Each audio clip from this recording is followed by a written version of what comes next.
같이 일어나셔서 하나님께서 오늘 주신 말씀 요한복음 15장 1절부터 9절까지의 말씀을 한 절씩 교독하겠습니다. 나는 참 포도나무요 내 아버지는 농부라.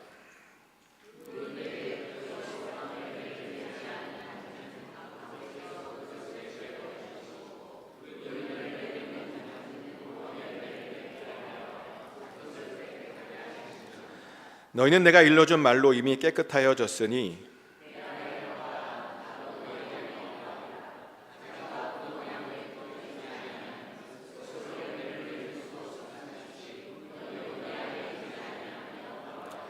나는 포도나무요 너희는 가지라. 그가 내 안에 내가 그 안에 거하면 사람이 열매를 많이 맺나니 나를 떠나서는 너희가 아무것도 할 수 없음이라.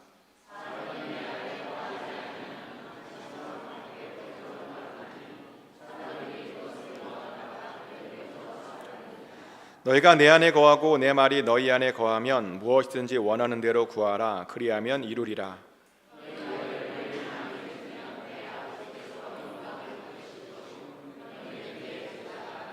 자리에 앉겠습니다.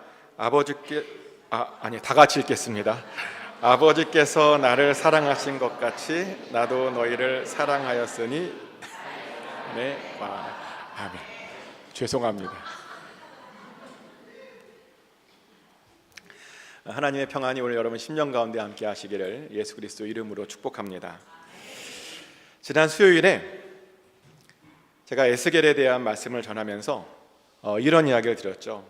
하나님의 계획은 우리가 성전이 되는 것이었다고. 그래서 우리가 성령을 받고 서로 연결되어서 성전이 되어야 된다라고 말씀드렸습니다. 그리고 그래야 하는 이유는 그래야 우리 안에서 생수가 나오기 때문이죠.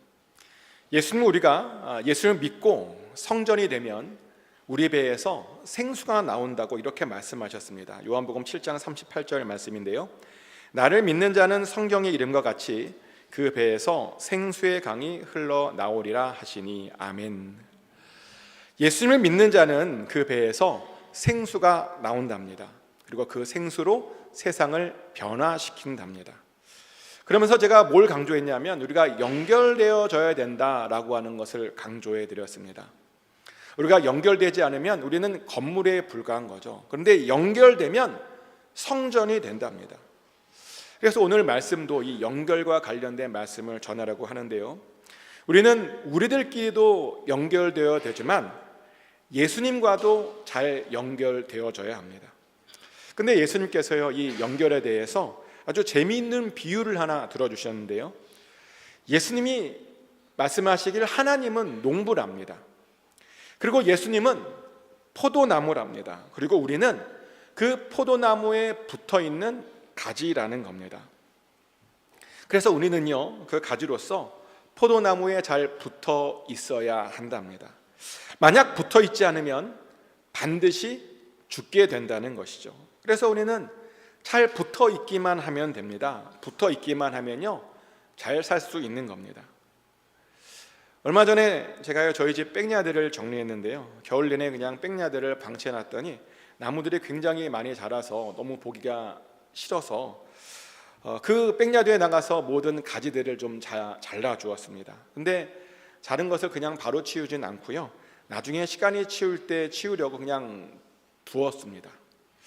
그랬더니요, 그냥 매일매일 그 자른 가지들이 마르는 것이 보였는데, 근데 놀라운 것은 그 안에 마르지 않는 것처럼 보이는 파란 것도 보이는 겁니다. 그래서 아니 어떻게 잘렸는데 이렇게 파랄 수 있을까 궁금해서요, 살펴봤는데 보니까 그 가지가 완벽하게 잘려져 있지 않았고요, 절반만 잘려 있더라고요.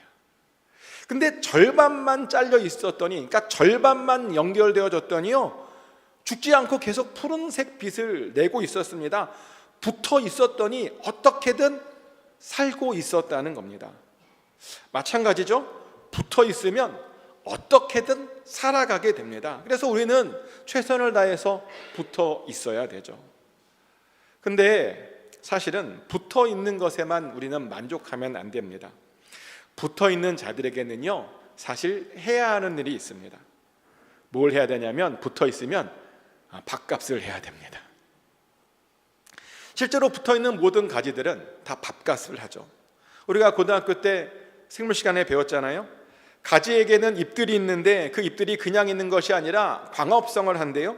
그래서 그 광합성을 통해서 양분을 만들고 그 만든 양분을 줄기를 통해서 몸에 준답니다. 그리고 그 양분을 받은 줄기는요, 그 모든 곳에 그 양분을 잘 배분해서요, 전체적으로 자라게 한다는 겁니다. 그렇게 가지와 줄기는 서로가 서로를 돕는다는 겁니다. 그래서 우리도요, 예수님의 가지라면 양분을 만들어서 예수님에게 도움이 되어야 합니다. 그래서 예수님의 몸된 교회가 잘 자라게 해야 합니다. 그러면 어떤 양분을 만들어야 예수님의 몸된 교회가 잘 자랄 수 있는 것일까요? 예수님의 몸된 교회가 잘 자랄 수 있는 가장 기본적인 방법은 우리가 그냥 그리스도인으로서 잘 살면 되는 겁니다. 어디 가서 와, 너도 교회 다녀? 라는 그런 말을 듣지 않으면 되는 겁니다.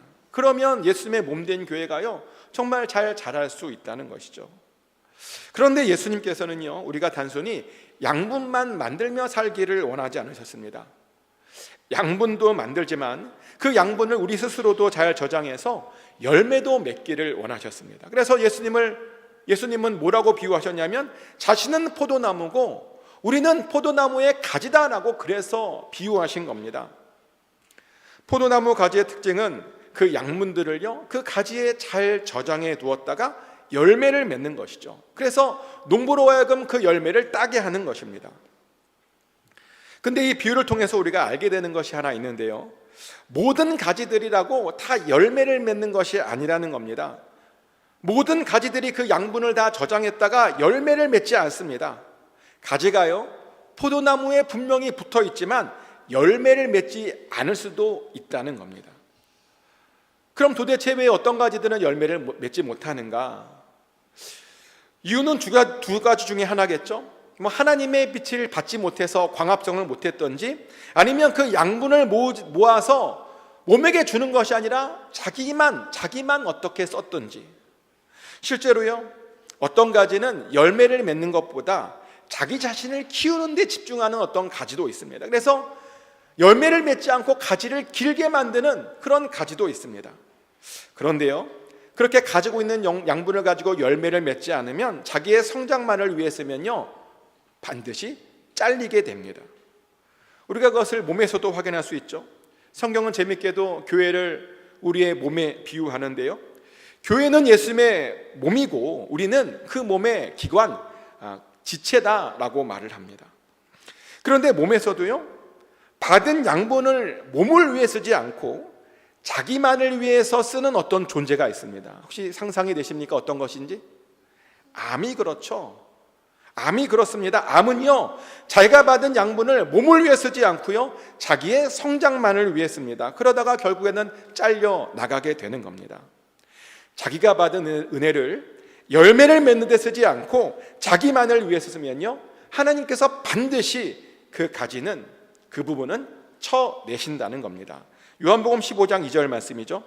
물은 내게 붙어 있어 열매를 맺지 아니하는 가지는 아버지께서 그것을 제거해 버리시고, 물은 열매를 맺는 가지는 더 열매를 맺게 하려 하여 그것을 깨끗하게 하시느니라. 아멘.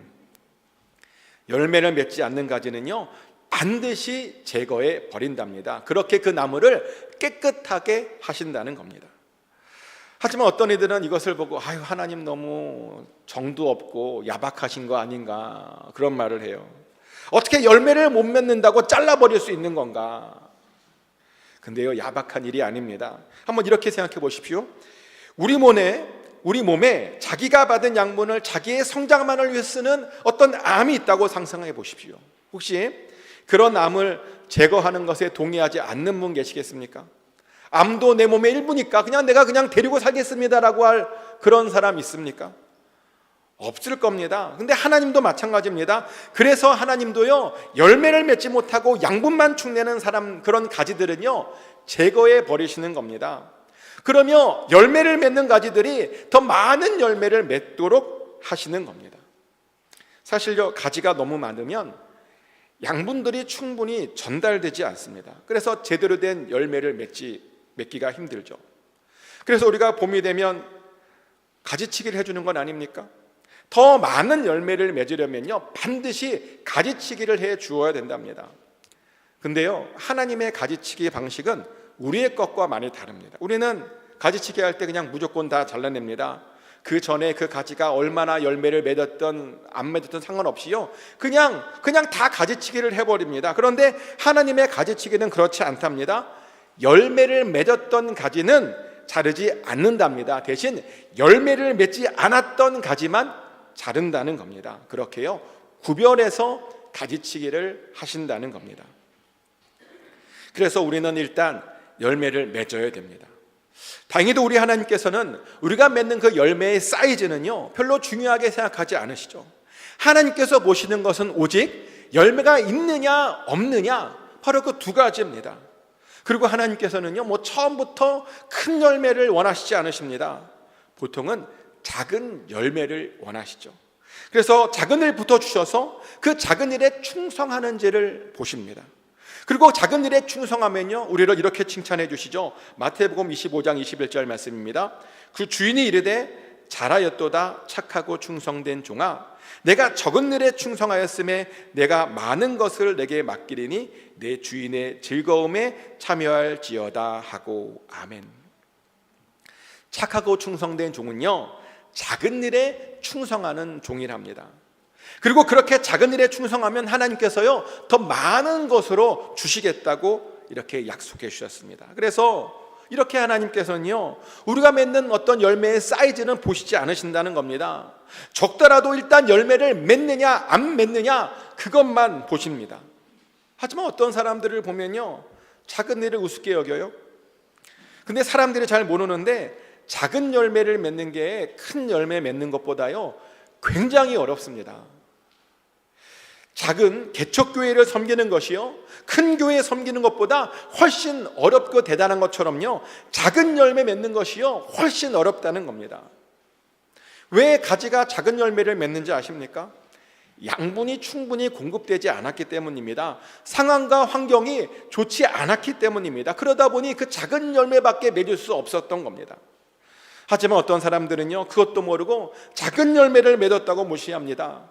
하나님께서는 칭찬하시는데 별것 아니라고 무시합니다. 그러며 자기는 작은 열매 맺을 바에야는 그냥 아무런 열매도 맺지 않겠다고 말하기도 합니다. 큰 열매를 맺을 환경이 되면 그때 가서야 맺겠다라고 말합니다. 그런데요 여러분이 하나님이라면 환경이 안 좋더라도 어떻게든 열매를 맺는 사람을 쓰시겠습니까? 아니면 환경이 좋지 않으니까 열매 맺지 않겠다라고 하는 그런 사람을 여러분은 쓰시겠습니까? 하나님께서는요 어려운 상황에도 불구하고 어떻게든 열매를 맺는 그런 사람을 쓰십니다. 그리고 그가 열매를 맺으면 더 큰 열매를 맺을 수 있도록 도와주신다는 겁니다. 하지만 많은 사람들이 이것을 잘 알지 못합니다. 작은 열매 맺는 것은 비효율적인 것이라고 생각합니다. 그런데 그러다가 하나님께 쓰임받지 못하죠. 왜냐하면 하나님께서는 상황과 환경에 지배받는 사람들은요 잘 안 쓰십니다. 상황과 환경을 넘어서 하나님만 바라보며 사는 사람들, 그런 사람들을 쓰신다는 겁니다.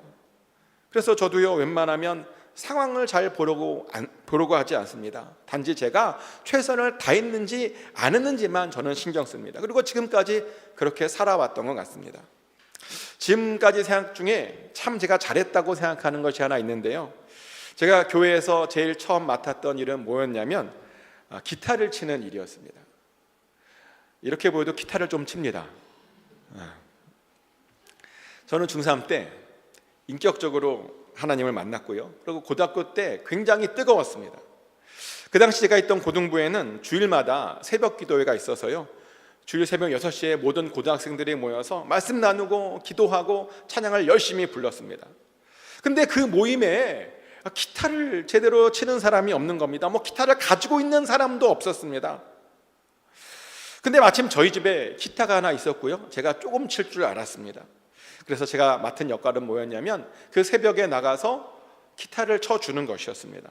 매주일 아침 그 무거운 기타를 가지고요, 못 치는 실력임에도 불구하고 부끄러워하지 아니하고 정말 열심히 쳤습니다.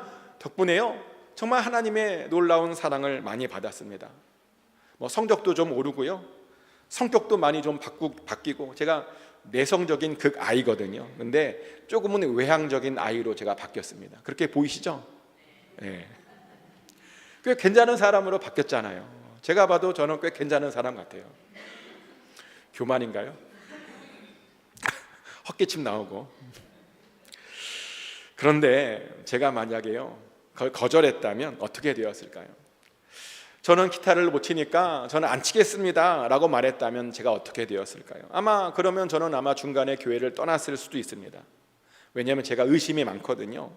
저는 굉장히 회의적이고 우울한 사람이었습니다. 근데 감사한 것은 기타를 잘 못 쳤음에도 불구하고 새벽마다 기타를 쳤더니요 이렇게 붙어 있습니다. 그러면 많은 열매를 맺었습니다. 그리고 하나님께서 더 큰 열매를 맺을 수 있도록 계속 도와주시고 계십니다. 근데 정말 그래요. 하나님께서는요 어려운 환경에도 불구하고 어떻게든 열매를 맺으려고 하는 그런 사람들은요 반드시 도와주신다는 겁니다. 그 사람의 맺은 그 열매의 사이즈를 보시지 않으시고 그냥 열매가 있으면 그 사람을 어떻게든 도와주신다는 겁니다. 그런데도 사람들은요 그것도 모르고 뭔가 하나님께서 큰 열매만 좋아하신다고 생각합니다. 그래서 큰 열매만 찾아다닙니다. 큰 무대에서만 서고 좋은 일, 많은 사람들에게 인정받고 갈채받는 일만 찾아다닙니다. 그렇게 사람들의 인정만을 구합니다. 그러며 작은 일들은 시시하다고 말합니다. 작은 일들은 안 하려고 합니다. 근데 다시 한번 말씀드리지만 하나님께는 작은 열매, 큰 열매가 없습니다. 작은 열매라도 맺지 못하면요 빼앗기게 된다는 겁니다. 오늘 본문은 그 빼앗기는 것을 깨끗하게 하심이라고 말합니다. 그리고 하나님의 말씀으로 그것을 깨끗하게 하시겠다고 말합니다. 하나님의 말씀으로 깨끗하게 하신다는 말이 무슨 말이냐면 이런 말입니다. 예수님께 붙어 있으면서 열매를 맺고 사는 사람들은 예수님의 말씀이 잘 들립니다. 하지만 붙어 있지도 않고 또 열매도 맺지 못하는 사람들은 이상하게 예수님의 말씀들이 잘 들리지 않는답니다. 들어도 감동이 없답니다. 저는 그런 사람들을요 정말 많이 봤습니다. 성경을 읽는데요 감동이 안 된대요. 저는 이해가 안 돼요. 성경이 있는데 어떻게 감동이 안 될 수 있죠? 그래서 성경 읽는 게 귀찮답니다. 성경이 믿어지질 않는답니다. 설교가 다 거짓말 같대요. 근데 왜 그런지 아십니까? 열매를 맺지 못해서요 예수님께 깨끗해 하심을 받을 그런 대상이기 때문입니다. 교회를 얼마나 오래 다녔는지 상관없습니다. 교회에서 어떤 직분을 받았는지 상관없습니다. 심지어 모태신앙인데도 우리가 깨끗함을 당할 수가 있습니다. 그리고 그렇게 되면 말씀을 들어도 은혜를 느끼지 못하고 그래서 서서히 말라갑니다. 영적 양분을 공급받지 못해서요 영적으로 계속 말라갑니다. 분명 눈빛이 빛났는데 눈빛이 점점 흐려지고요 활기찬 감정들은 점점 우울하게 바뀝니다. 모든 일에 열정이 없어지고 다 귀찮답니다. 그래서 예배도 싫어지고 기도 응답도 의심이 되고 성경이 다 거짓말 같고 하나님의 일을 하는 것이 귀찮고 싫어진답니다. 하나님의 존재에 대한 회의감과 의심이 들고 그래서 엉뚱한 것에 관심을 가져요. 괜히 막 스님 설법하는 거 찾아다니는 사람들이 있어요. 교회 다니는데도. 제가 봤어요. 법정 스님 말씀이 좋지 않냐고 저한테. 어떻게 하라는 건지. 괜히 온라인에서 막 쉽게 오늘의 운사는 어떻지 그런 거 뒤져보고 그러다가 결국 교회를 떠나버리는 정말 많은 사람들을 제가 봤습니다. 근데 그렇게 떠나버리면 어떻게 되는지 아십니까? 그렇게 잘린 채로요 버려지면 누군가가 그 영혼을 모아다가 불에 사른답니다. 요한복음 15장 6절 말씀이죠. 사람이 내 안에 거하지 아니하면 가지처럼 밖에 버려져 마르나니 사람들이 그것을 모아다가 불에 던져 사르느니라. 아멘. 잘려져서요 밖에 버려지면 마른답니다. 그리고 그렇게 마르면 사람들이 그것을 모아다가 불에 던져 사른답니다. 그것과 마찬가지로 우리의 영혼도 말라져 있으면요 누군가가 그 영혼을 모을 것이고 그래서 그 영혼이 영생하지 못하도록 영원한 물에 던져 사르게 된다는 겁니다. 열매를 맺지 못해 말씀이 제대로 들려지지 않으면 이렇게 된다는 것입니다.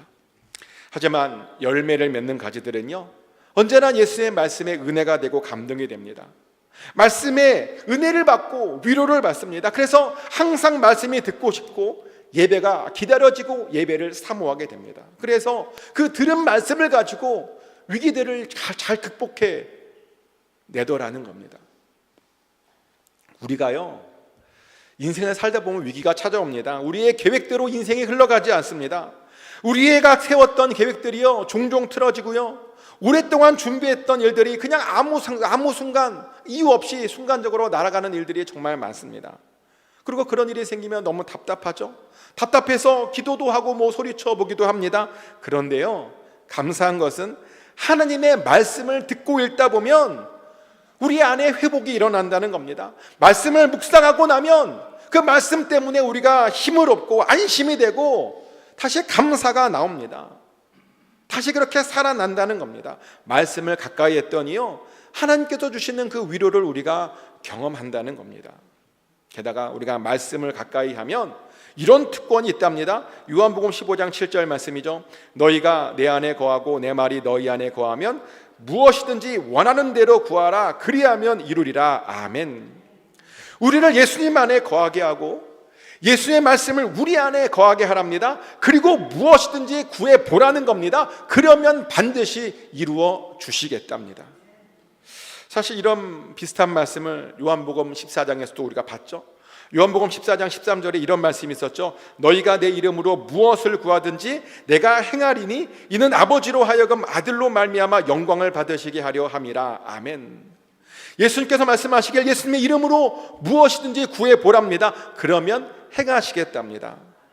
그러면서 제가 지난주에 이 말씀에 대해서 뭐라고 말했냐면, 우리 안에 제대로 된 믿음만 있으면 정말 이 말씀처럼 다 응답받게 될 것이라고 제가 말씀드렸습니다. 그런데 오늘 본문은 이 제대로 된 믿음의 또 다른 버전인데요, 제대로 된 믿음이 뭔가 우리 안에 하나님의 말씀이 있는 것입니다. 그래서 하나님의 말씀이요, 하나님의 말씀으로 들리는 것입니다. 그러면요, 그렇게만 하면 우리도 다 응답받게 된다는 것입니다. 하지만 하나님의 말씀이 여러분 안에 없으면 무엇을 구해도 응답받기가 쉽지 않습니다. 물론 가끔은 응답해줘요. 하나님께서 마치 거지에게 적선하듯이요, 하나님께서 가끔 어떤 사람들에게 은혜를 베풀어 주시기도 하십니다. 그런데요, 그런 기도는 일회적인 기도입니다. 반면 우리 안에 하나님의 말씀이 있으면요, 예수의 말씀이 있으면 우리의 기도는 항상 응답받게 됩니다. 그러다 보니 우리 삶 가운데 많은 열매를 맺게 된다는 겁니다. 그리고요, 오늘 본문에 따르면 그렇게 열매 맺으며 사는 사람들을 예수님께서는 제자라고 말씀하십니다. 요한복음 15장 8절 말씀이죠. 너희가 열매를 많이 맺으면 내 아버지께서 영광을 받으실 것이요 너희는 내 제자가 되리라. 아멘. 열매를 많이 맺으면 하나님께서 영광 받으실 것이랍니다. 그리고 우리가 예수님의 제자가 될 것이랍니다. 제자의 기준이 열매입니다. 놀랍지 않습니까? 제자는요, 예수님 주변 사람들 중에서 아주 특별한 사람들에게만 붙여진 그런 칭호였습니다. 그런데 열매를 맺으면 우리도 제자가 될 수 있다는 겁니다. 그런데요, 제자만 되는 것이 아닙니다. 열매를 많이 맺게 되면 항상 주님의 사랑 안에 거하게 된답니다. 요한복음 15장 9절 말씀이죠. 아버지께서 나를 사랑하신 것 같이 나도 너희를 사랑하였으니 나의 사랑 안에 거하라. 아멘. 방금 읽어드린 말씀에 따르면 열매를 맺고 제자가 된 사람들에게 뭐라고 말하냐면, 제자가 되면 열매를 맺으면 주님의 사랑이 우리 안에 거하게 된답니다. 주님의 사랑을 우리가 경험하며 살게 된다는 겁니다. 실제로 그런 것 같아요. 우리가 열매를 맺고 주님의 열매를 맺으면 날마다 주님의 사랑을 느낍니다. 저도 그런 것 같아요. 여러분 잘 모르시는데 저도 가끔 힘듭니다. 그렇게 안 보이시죠? 제가 그럴 줄 알았습니다. 그런데 힘들 때마다 제가 종종 하는 말이 있는데 뭐라고 말하냐면, 예수님 나를 사랑하시고 나를 위한 놀라운 계획을 가지고 계시지 라고 제가 항상 힘들 때마다 이 말을 되뇌입니다.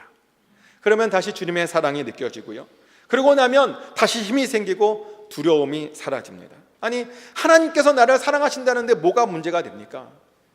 만유를 지으신 하나님께서 내 편이시라는데 제가 뭘 두려워해야 되겠습니까? 그래서 열매를 맺고 살면 우리가 저절로 기쁨을 가지고 살 수밖에 없다는 겁니다. 매일매일이 즐거울 수밖에 없다는 겁니다. 근데 정말 그래요. 오늘 또 어떤 열매를 맺을까 생각하고 기대가 되다 보니까요, 하루하루가 정말 즐겁습니다. 우리가 그렇게 살 수 있다는 겁니다. 그런데 열매 중에 최고의 열매가 뭔지 아십니까? 잠언 말씀에 따르면 최고의 열매는 사람이랍니다. 잠언 11장 30절 말씀이죠. 의인의 열매는 생명나무라 지혜로운 자는 사람을 얻느니라. 아멘. 의인의 열매는 생명나무인데 지혜로운 사람은 그 생명나무로 사람을 얻는다라고 이야기합니다. 즉 최고의 열매는요, 영혼 구원이라는 겁니다. 그래서 우리는 영혼 구원이라는 열매를 맺어야 됩니다. 여러분들은 얼마나 많이 전도하십니까? 그리고 여러분들을 통해서 얼마나 많은 사람들이 예수님을 만나셨습니까? 없다면, 한 명도 없다면 죄송하지만 현재 열매를 하나도 맺지 못한 겁니다. 여러분 주변에 누군가는 여러분의 삶을 보고 예수님을 만나고 싶어야 됩니다. 우리를 보고 하나님이 궁금해져야 됩니다. 우리를 보고요, 교회에 다니고 싶어져야 됩니다. 그것이 바로 우리가 맺을 수 있는 최고의 열매입니다. 축복하는 것은 꼭 그런 열매도 맺으심으로 하나님을 기쁘시게 하시기를 축복합니다. 이제 말씀을 정리합니다. 예수님은 우리 보고 포도나무 가지라고 말씀하셨습니다. 그래서 우리는요, 가지로서 하나님의 빛을 받아서 광합성을 해서요, 많은 양분을 만들어야 합니다. 그리고 그 만든 양분을 우리를 위해서만 쓰지 말고 잘 저장했다가 열매를, 아주 기가 막힌 열매를 맺어야 됩니다. 특별히 우리는 사람이라고 하는 열매를 맺어야 됩니다. 우리 주변 사람들에게 선한 영향력을 끼쳐야 됩니다. 그래야 예수님의 제자가 될 수 있는 겁니다. 그리고 그래야 주님의 사랑 안에 날마다 우리가 거할 수 있는 겁니다. 정말 축복하는 것은 꼭 선한 열매를 많이 맺으심으로 하나님의 사랑을 날마다 경험하며 사시기를 예수 그리스도 이름으로 축복합니다. 기도합니다. 우리 다 같이 한 목소리로 기도하길 원하는데요, 하나님, 저도 열매 맺기를 원합니다. 나도 열매 맺기를 원합니다. 열매 맺으며 살기를 원합니다. 열매를 맺게 해주세요. 작은 열매라도 열매 맺게 해주세요. 특별히 사람에 대한 열매를 맺게 해주세요라고 우리 다 같이 한 목소리로 기도하겠습니다. 하나님 아버지, 우리도 또한 하나님이 원하시는 그런 열매를 맺기를 원합니다. 아버지, 정말 작은 열매라도 맺기를 원합니다. 상황과 환경 바라보는 것이 아니라 어떤 상황에서도 하나님께서 원하시는 그 열매를 아버지 잘 맺을 수 있기를 원합니다. 그래서 하나님, 우리도 하나님의 사랑 안에 거하기를 원합니다. 우리도 하나님의 제자라고 아버지 부름받을 수 있기를 원합니다. 아버지, 우리를 사용하여 주시고 아버지, 그래서 열매를 맺게 하여 주시옵소서. 무엇보다도 아버지, 사람에 대한 열매를 맺게 하여 주시옵소서. 그래서 하나님께 인정받고 칭찬받게 하여 주시옵소서. 아버지, 그래서 말씀이 우리 안에 살아 움직여서 언제나 승리하는 우리 모두가 되게 하여 주시옵소서. 사랑의 하나님, 우리도 열매를 맺기를 원합니다. 크던 작던 예수님께서 우리에게 바라시는 그 열매를 맺기를 원합니다. 그래서 하나님께 칭찬받게 하시옵소서. 하나님께 인정받게 하여 주시옵소서. 하나님께 기쁘시게 하게 하여 주시옵소서. 그래서 항상 예수 그리스도에게 붙어 있게 하여 주시고 제자로 인정받게 하시고 또 하나님의 사랑 안에 거하게 하여 주시옵소서. 우리를 그렇게 인도하여 주실 줄 믿습니다. 예수 그리스도 이름으로 기도드립니다.